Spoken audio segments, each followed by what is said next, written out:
is the 14th video of the Summer Book Club hosted by Heather from A Catholic Mom's Life, and this book is below, as well as all of the other ladies who are posting videos on chapter 14. And chapter 14 is all about nutrition. It's important that we eat a healthy diet. Why should we eat a healthy diet? For our physical health, also because St. Paul tells us that our bodies are temples of the Holy Spirit. And so if we keep our temple, our body, pristine, we will be more open to the fruits of the Holy Spirit within us. I really agree with this. If you don't have your physical health, some area of your life is probably lacking.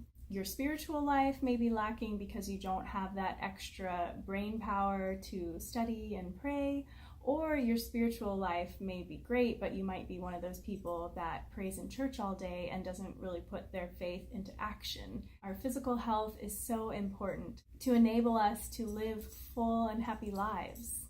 So once you've decided to eat a healthy diet, which diet is the right diet? There are so many different programs out there, Whole30, the lady that eats bananas all day, vegetarians, vegans. Should Catholics be vegetarians? You can make a case for vegetarianism within Catholicism because Catholics believe that all of life is sacred, all of creation is sacred, so any life that you can preserve is beautiful. But then if you're just eating plants, that is also life. There are even carnivorous plants that eat insects and small frogs. A Catholic can also make the case for eating meat because we know Jesus was a practicing Jew, and so he definitely ate lamb at least once a year for Passover. So what's a Catholic to do? Well, St. Paul really takes care of this for us in Romans chapter 14. Verse 2 says, "Some believe in eating anything, while the weak eat only vegetables. Those who eat must not despise those who abstain, and those who abstain must not pass judgment on those who eat, for God has welcomed them. Who are you to pass judgment on servants of another?" The second half of verse 6, "Also those who eat in honor of the Lord, since they give thanks to God, while those who abstain in honor of the Lord and give thanks to God." Verse 10, "Why do you pass judgment on your brother or sister? Or you, why do you despise your brother or sister?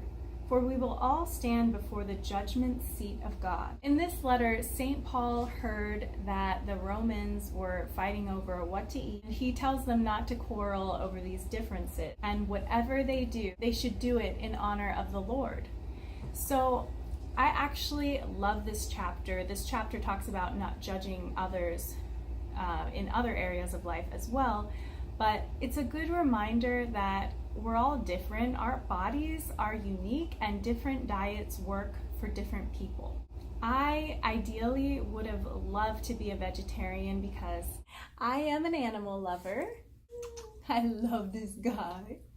I have watched all of the documentaries about not eating meat, Forks Over Knives, What the Hell. Would have loved to be a vegetarian. But I tried it and it really doesn't work for me. I was so sluggish and my brain was foggy. I just felt weak. And I think it's because I have a B12 deficiency and I need to get as much B12 as possible. I take a supplement, but it's not enough. So I also eat meat. I don't crave meat or anything, so I don't eat a lot of meat. But I do include a bit in my diet. And I tend to eat poultry because I know pork isn't the best meat option. Pigs eat a lot of garbage and the way that they digest food is really gross. Not going to get into all of it, but it makes sense why, God told his people in the Old Testament not to eat pork because it's just not the healthiest choice. So I do eat pork just rarely.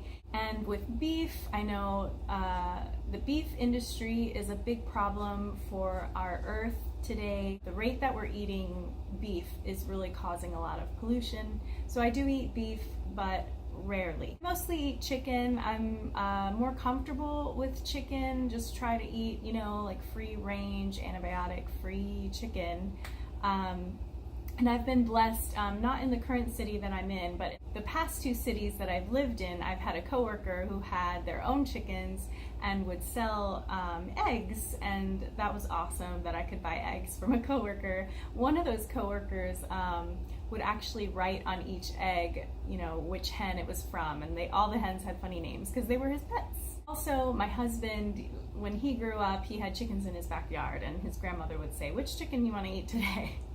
Chicken for me, I think, has less of a footprint on the earth, and I'm just comfortable eating chicken. Some may say, oh, the vegetarian diet didn't work for you because you didn't eat enough protein, but I promise I ate enough protein. If you know me, you know I love beans. I will just eat rice and beans as a meal. I love rice and beans.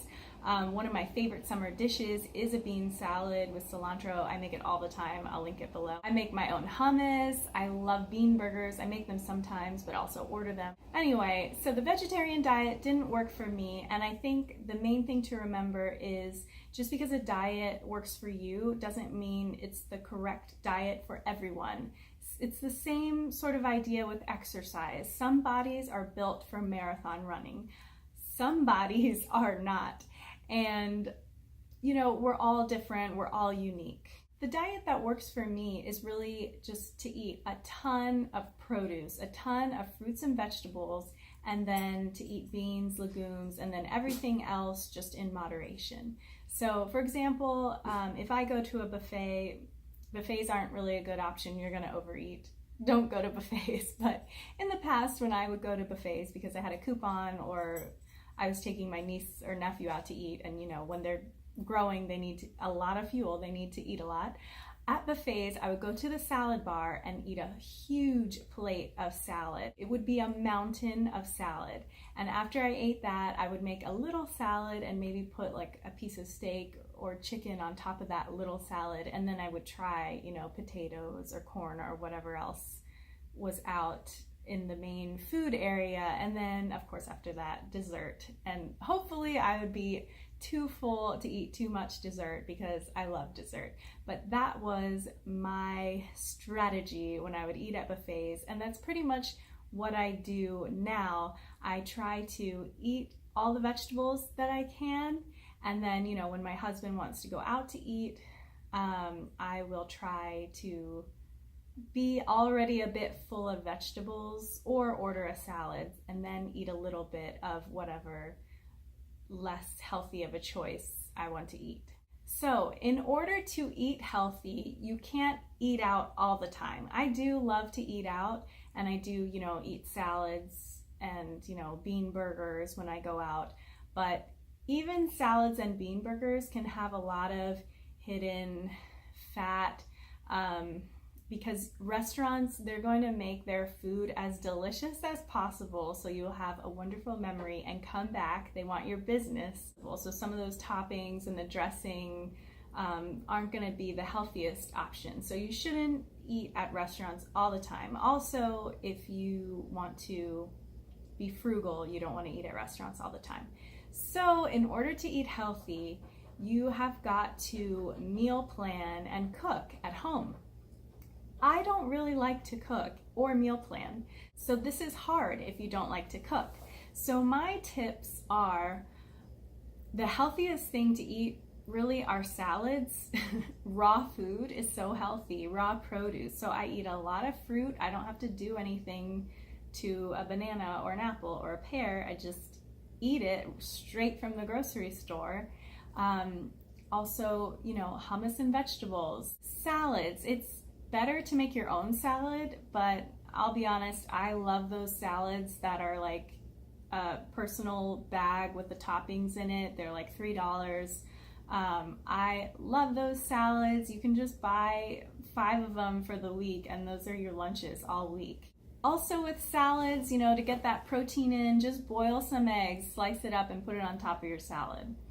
And for cooking, if you don't really like to cook, The crock pot is amazing. I will link a couple of my favorite crock pot recipes below. I love Stephanie O'Day. I'll link her below. She cooked out of crock pots for her family for an entire year, so she has everything you could possibly cook in a crock pot on her website. So if you don't really like to cook, definitely get a crock pot or pull your crock pot out of your pantry and use it. It's easy, just dump it in, turn it on, and food is ready a few hours later. Also, if you don't like to cook, try HelloFresh. You do need to do quite a bit of cooking with HelloFresh, but with the ingredients and the really thorough instructions, I have found some joy in cooking HelloFresh meals. And my husband don't get the boxes all the time, but we do whenever we get a coupon, and it's been really great to show me that I can cook some pretty complicated meals, and you get to keep the recipes. So I've cooked some of the HelloFresh meals on my own. It's funny that a lot of people think or tell me that I'm such a good cook, but I'm actually not. Just whenever I look up a recipe, I always type in easy. So if I want to make a banana bread, I'll type in easy banana bread or the easiest banana bread recipe, something that is hard to mess up. So I've slowly developed my cooking skills through those ways, and you can too. In order to eat healthy, you also need to avoid processed foods. So when you grocery shop, make sure you've eaten a meal beforehand, because if you go in there hungry, you're gonna buy Cheetos and cookies and who knows what else. So try to shop the perimeter of the store, the produce section, and try to stay out of the center aisle where all the soda and the cookies are. I'll be honest, I do shop those center aisles, but always on a full stomach. There are some things that I like in there. I like to get the coconut milk, cereal. I went through a phase where I thought cereal was terrible for you. It's not real food. Why are they marketing it as a healthy choice? But I do still love cereal, but now I think of it more of as a special treat or a dessert. It's not a regular meal option for me. Definitely try to eat whole foods, produce section.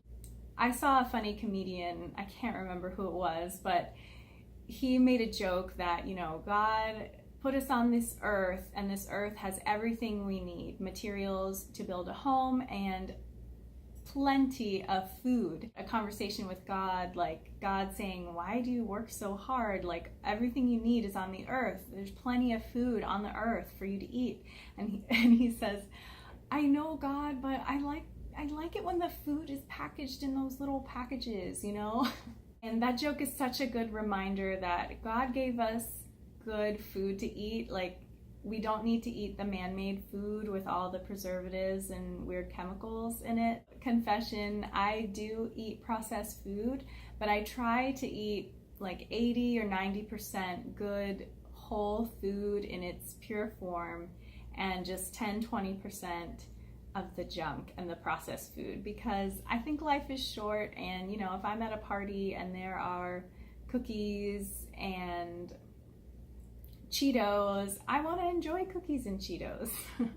Also, hydrate. If you are not hydrated, you might eat a lot of junk food when really your body just wants water. I try not to buy any type of drink other than coconut milk that I like for cereal. But other than that, I try not to buy any types of drinks. I just drink water. Unless I'm having people over, then I'll buy some sort of juice.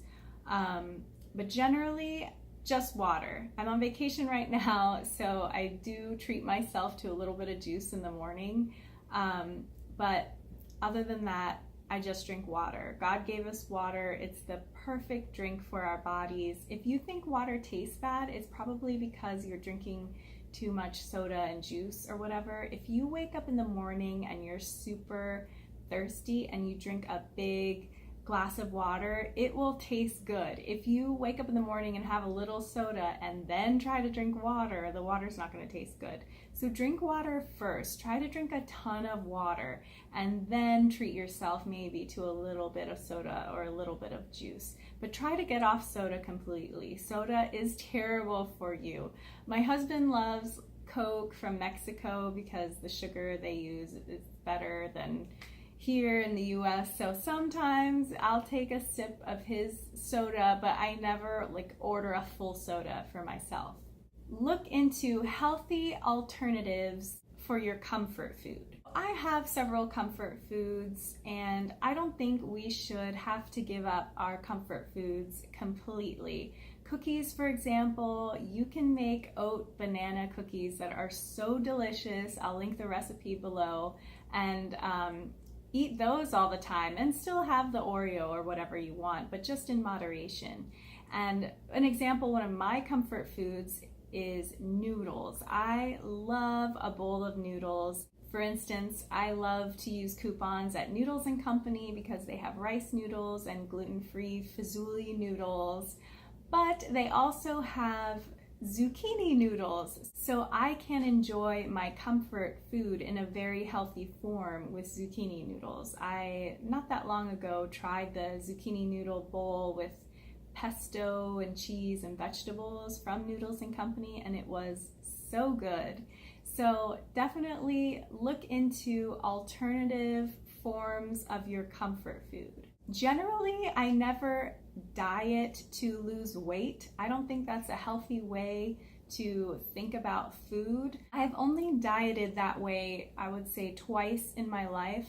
One time in college, I wouldn't say I was overweight, but I did put on a few pounds because I was eating at a buffet on campus for years.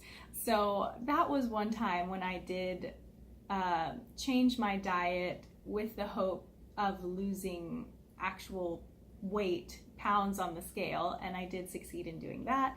And the second time was before my wedding, just for a vain reason. I wanted to fit into my reception dress well, and I think a larger size wasn't available. So that was a pretty vain reason to lose weight. But other than those two times, my food choices, my diet is for my internal health, not for any external reason. No, our appearance is not important. Our weight is not important. It's how healthy we are inside. There are different body types. There are ectomorphs, mesomorphs, and endomorphs.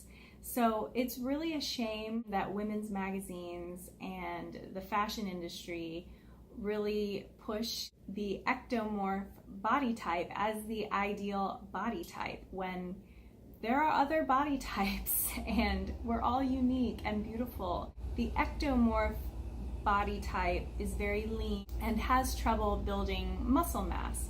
So the ectomorph body type is closest to a hanger. So I think that's why the fashion industry loves ectomorphs, because they're like human hangers and the clothes look good on them, and that's their main goal, to sell the clothes. But ideally, it would be great to have all different body types. But then the fashion designers would need to cut the clothing so that it actually fits each body type well. So there's a little more work and money involved in that. But ideally, clothes should fit various body types. Your body type is genetic. I think everyone should be aware of different body types, and we need to not judge each other by appearance. If you see someone who's bigger than you, you might think, oh, they need to eat better or exercise, but maybe they're an endomorph, and maybe they're actually really strong and have a lot of muscle mass and are living a beautiful and healthy life. Or maybe you see a very lean person and you immediately think, oh wow, I wish I was more like that. They look great in a bikini.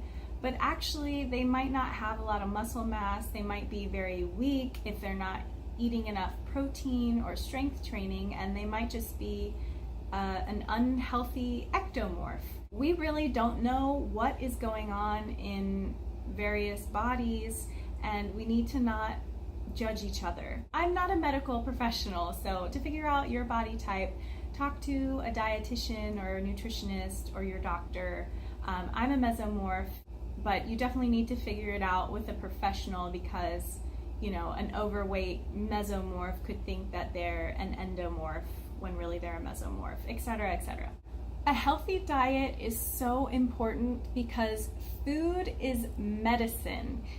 In 2013, I had terrible PMS and was just feeling foggy and exhausted. I had terrible allergies. So I ended up finding this amazing article by Dr. Aviva Ram, which I'll link below.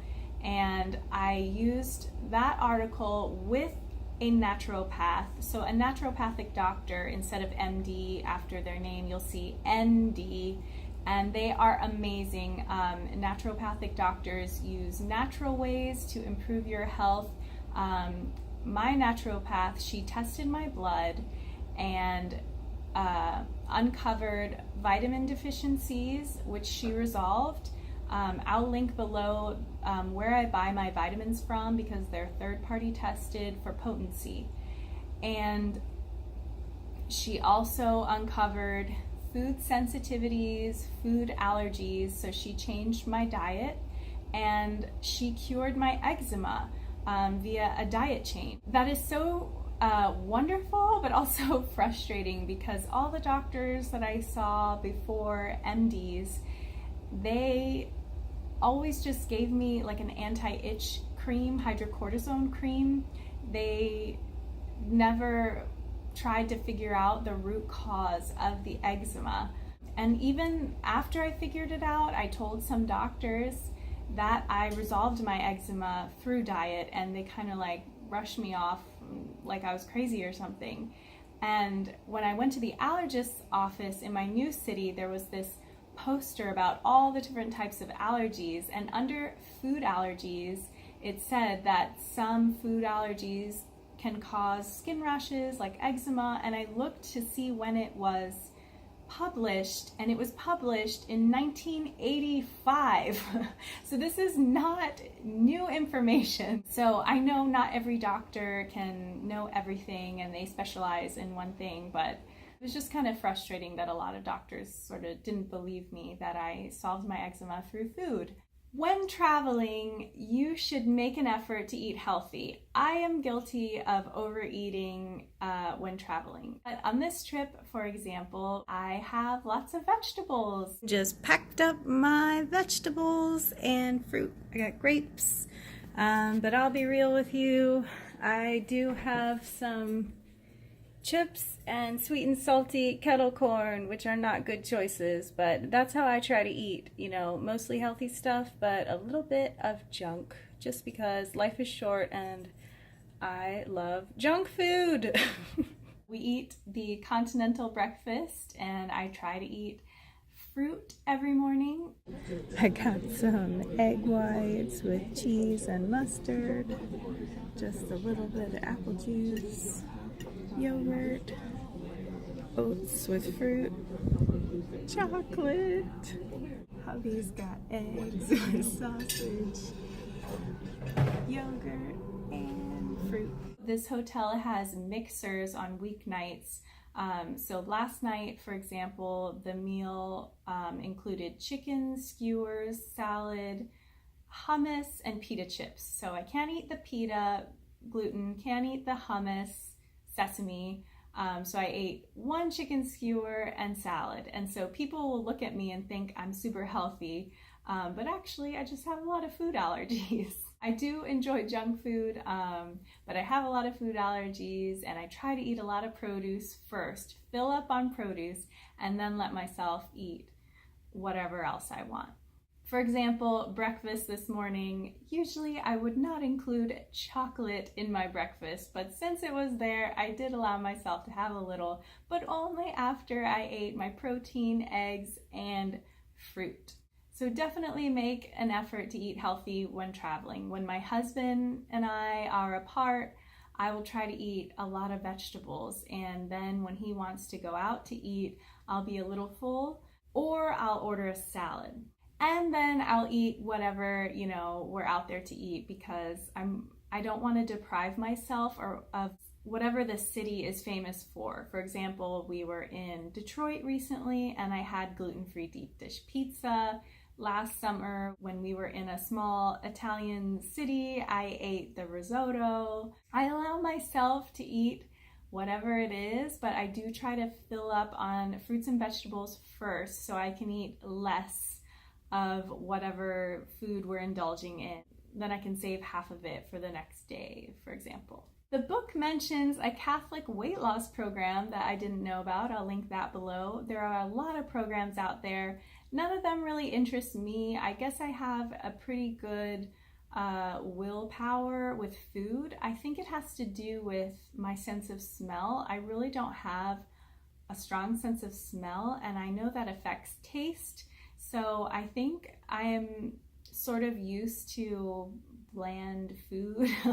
It doesn't bother me to eat vegetables that are plain or raw. I do enjoy spicing up vegetables, with lemon or pepper or even butter sometimes. My sense of taste is not as strong as other people's, and I've noticed that too, because sometimes when I cook something, I will want more flavor and I'll be disappointed in it, and my husband will like it. He's like, Kristen, this tastes restaurant quality. And I'll say, but I want it to taste better. I want it to taste like more flavor. So I do like really strong flavors. Olive, for example, is a strong flavor that I like. I think we need to support each other in healthy eating, share tips and tricks, but never judge another person with what they're doing. Everyone's on their own journey. Hope you've gotten some motivation from this video to include more fruits and vegetables in your diet. Definitely check out all the other ladies linked below who are posting about nutrition. I gotta go eat my lunch now. I hope you eat some fruits and vegetables today. Bye!